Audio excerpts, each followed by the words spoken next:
Sehatra maro no iarahan'i Inde miasa Madagasikara farany teo zao dia ny tontolon'ny fanohanana ny sehatrin'ny fambolena indray no naneho izany fahavononany izany ary nihaona tamin'ny sehatrin'ny raharaham-bahiny Malagasy ireo delegasionina indiana ary heverina ihany koa fa santatry ny fivahinianany filohan zareo zany eo avy eto amintsika izao fiara-miasa izao.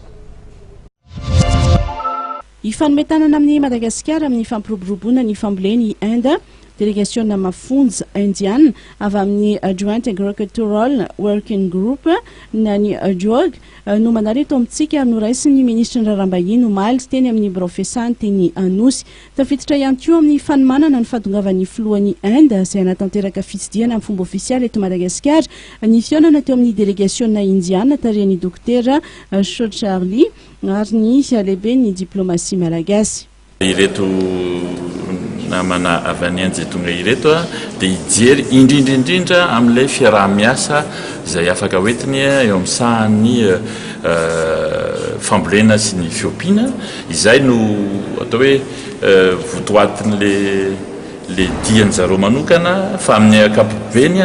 dia misy an'ilay fandraisana anjarany Madagasikara amin'ilay anisan'ny tany izay ny firenentsika izay ao anatin'ilay atao hoe alliance solaire atao fivoriana manerana ho an'ilay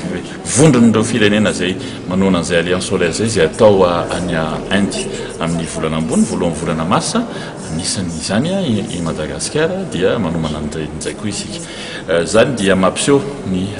fivelarana hatrany hatrany sy ametrahana izay mbola ampitomboana an'izay fiaraha-miasa miaraka amin'ny Inde sy Madagasikara.